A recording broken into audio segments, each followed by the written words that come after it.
money. A delicate subject. It's a subject most people are reluctant to discuss. They are reluctant because speaking about it can attract severe criticism. However, you and I are brave souls, so let's wander into this misunderstood area of life. Lord Bacon gave us some valuable advice when he said money is a good servant, but a bad master. In developing our desire for money, we should also seek a balance of wisdom as well. Otherwise, the accumulation of wealth could bring with it the potential to distort our personality and rob us of our life. I have often thought it to be rather strange, and I should probably add sad, that the earning of money is not taught in our school systems anywhere in the world, even though money is a medium of exchange which is accepted and used worldwide. The frequent response to this kind of thinking is, why should we teach earning money as a subject in school? Everyone already understands how to earn money. However, that is not correct. The sad truth is that 97 out of every 100 people are born, they live and die without ever learning how to earn money. Their ignorance with respect to money is passed along from one generation to the next. Conversely, the 3 or 4% of our population who do understand how to attract wealth pass their prosperity consciousness from one generation to the next. It is time for the 97% group to wake up. If you are part of this group, understand you can learn how to earn money, all the money you want, and it is no more difficult than learning how to drive an automobile. The masses find it strange that there are people who have learned how to pilot rockets to the moon, but have not learned how to accumulate wealth. However, there is nothing strange about it. Being competent at one thing, regardless of what it is, does not mean that you are competent at everything. This message on money has not been made for everyone. It is intended for the 97 out of every 100 who want to earn money but have not yet learned how. This message has nothing to do with interest rates, investments, stocks, or bonds. This power principle is about the cause of wealth. Many years ago, George Bernard Shaw spoke out about money. He made a couple of statements which have caused numerous arguments. Permit me to share them with you. 1, it is the duty of every person to be rich. And 2, it is a sin to be poor. Well, what thoughts do those statements stir in your mind? What is your immediate reaction?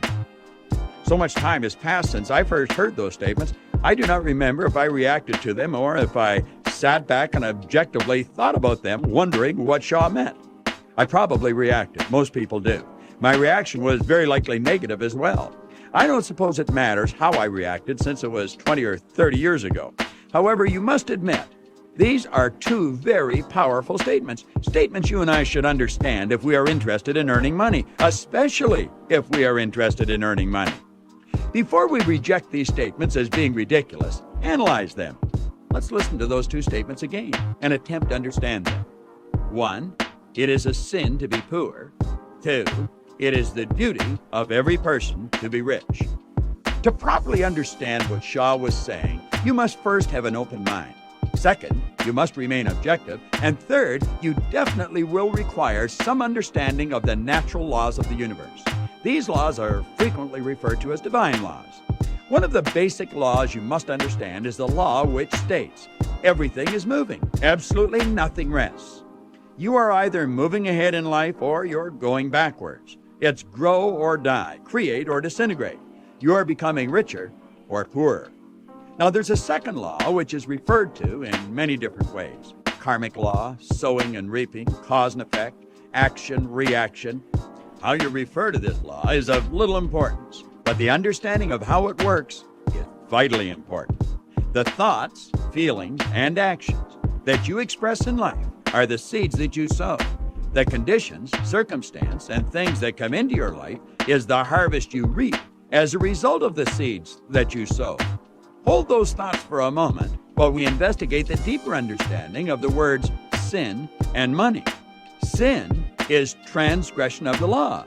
Violating the law is a sin, and the price of sin is death. That does not mean your heart will stop beating, but it does mean you will go backwards. Remember the law which states that you will either be creating or disintegrating, you'll grow or die. When you attempt to get without giving, You are trying to reap the harvest without sowing the seeds. It will not work. That, my friend, is a sin. You go backwards. Now, let's look at money. What is it? Money is a reward you receive for the service you render. The more valuable the service, the greater the reward. Attempting to get money without providing service is a violation of the law. George Bernard Shaw believed you and I were put here on the planet to serve one another. Thinking of ways we can be of greater service will enable us to grow intellectually and spiritually. It is our duty to serve, and money is reward we receive for that service. If a person has received their money in an unlawful manner, don't think for a second that they are on the right track. They must pay the price. You reap what you sow. You might see the money they have and the things money will buy, yet never see the price they pay. But they will pay. That is the law. Every thinking person will agree that in the light of the law, what Shaw said is correct. However, that is where the problem begins for most people. They do not think, and if a person is not thinking, Shaw's statements would appear very callous, even ridiculous. Personally, I believe Shaw made those statements the way he did to provoke people into thinking. The Apostle Matthew and the Christian religion did essentially the same thing 1900 years before Shaw. Matthew stated, "To him who has shall be given, and he shall have abundance. But from him who does not have, even that which he has shall be taken away." At first glance, that sure doesn't sound very fair. Matthew is saying that the rich will get richer and the poor poorer. People who believe that this is unfair are people who view abundance as something that is being doled out. To them, Matthew's statements would have to appear grossly unfair. If, however, you see abundance as something one attracts, the entire picture would change and it would be very fair. The prosperous person will be thinking prosperous thoughts and attracting more of the same, while the poor person will be thinking thoughts of lack and limitation. They too, by law, will attract more of the same. Quite simply, what Shaw and Matthew were emphasizing was the importance of our own responsibility in the quest for abundance. Abundance is something we magnetize ourselves to. We draw it into our life. That is abundance in every aspect of our life. Business associates, friends, everything we want will come into our life by law, not luck. You are either attracting or repelling good. It is your own consciousness that ultimately determines your results. Now, I said earlier, and I repeat, money is in consciousness and it must be earned. That is a statement you must understand if you truly desire to attract money into your life. I personally consider Napoleon Hill's book, Think and Grow Rich, to be one of the most complete works ever compiled on the accumulation of wealth. I have carried the same copy of that book with me for over 30 years. I read a bit of it almost every day. In the publisher's preface of the book, it is stated, Think and Grow Rich conveys the experience of more than 500 individuals of great wealth who began from scratch and with nothing to give in return for riches except thoughts, ideas, and organized plan. It clearly states that this book contains the entire philosophy of money making. Now, the point I want to bring to your attention is this.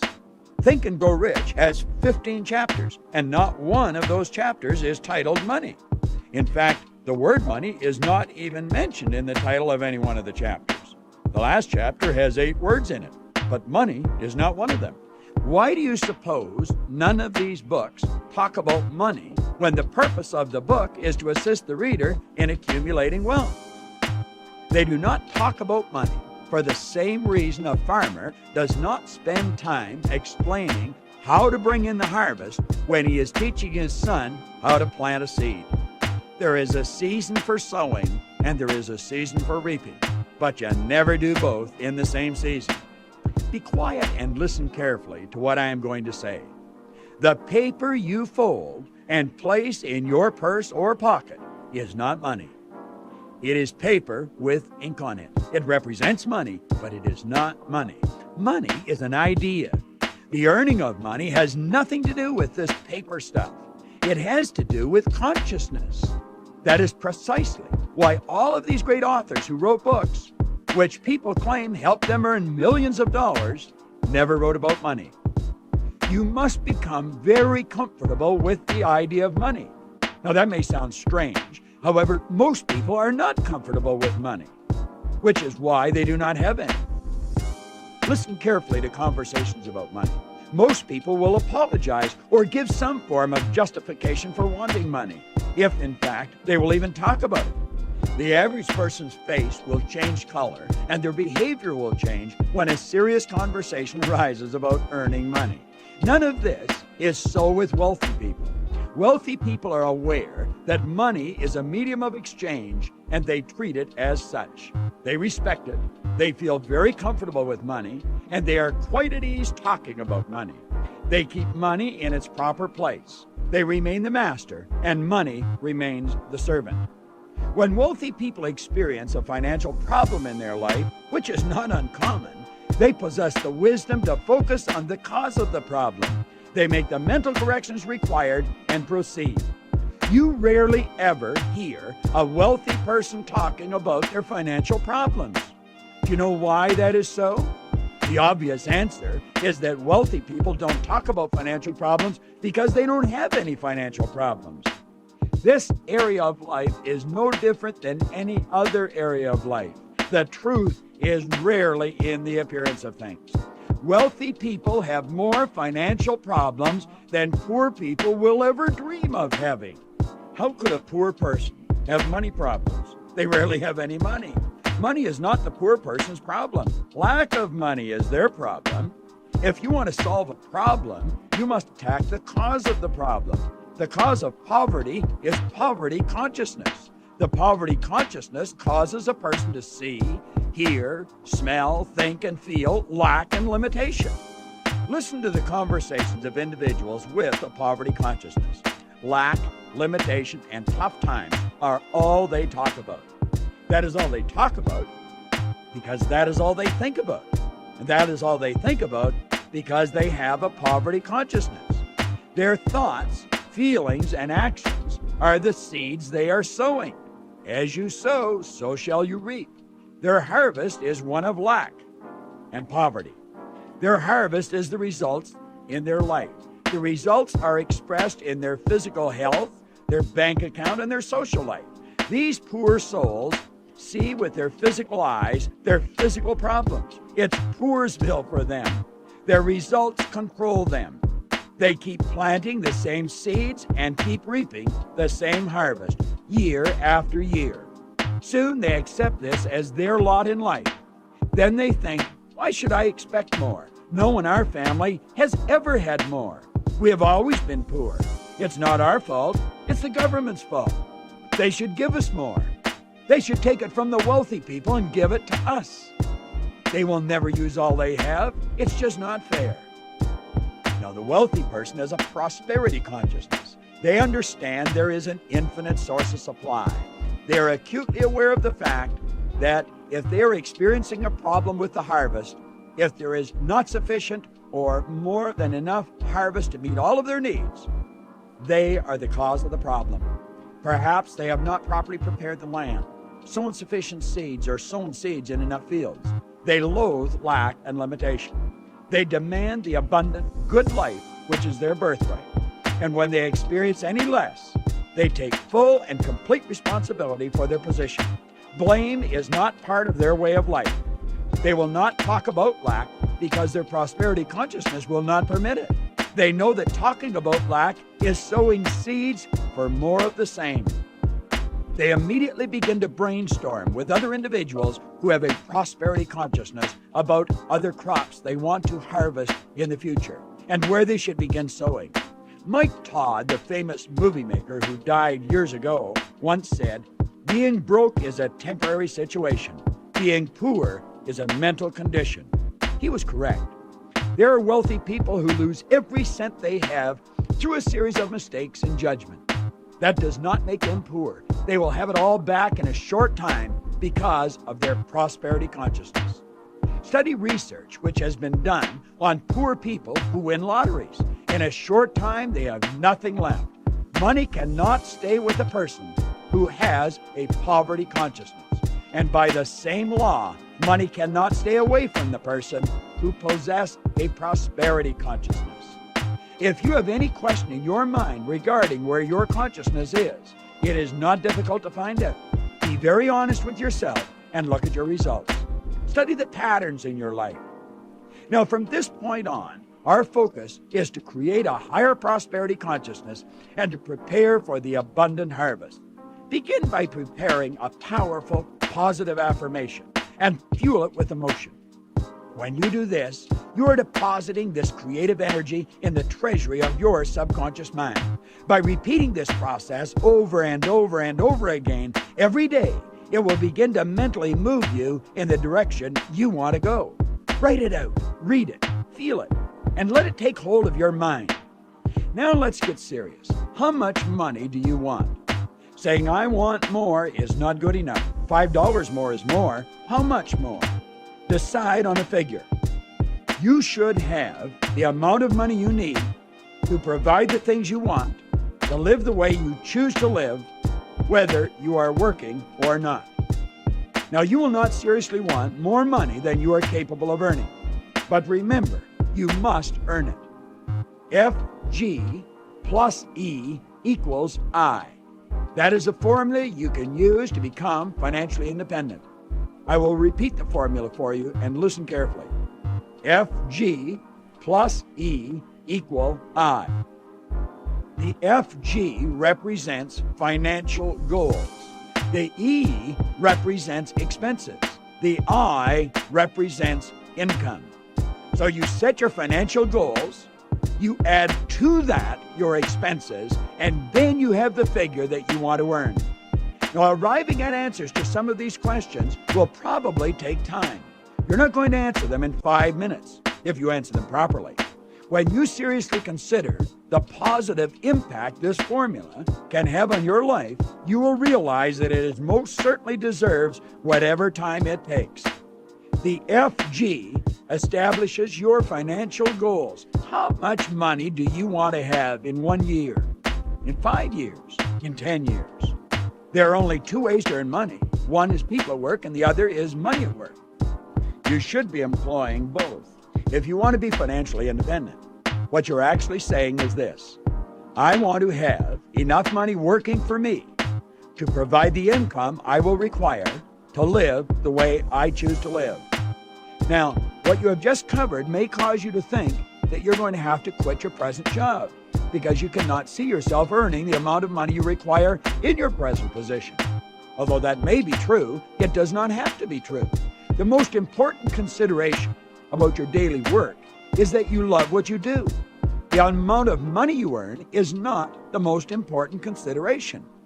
The individuals who live the most fulfilled lives are those individuals who have a very difficult time differentiating between work and pleasure. That, my friend, is a key factor in living the abundant life. The income you earn in your present position may be small, but your overall income could be substantial. Now, that statement would indicate that you would have to have more than one source of income. If you don't, you should. Wealthy people have MSIs. MSI is a term which means multiple sources of income. You can have 100 sources of income. Could have 500 if you wanted.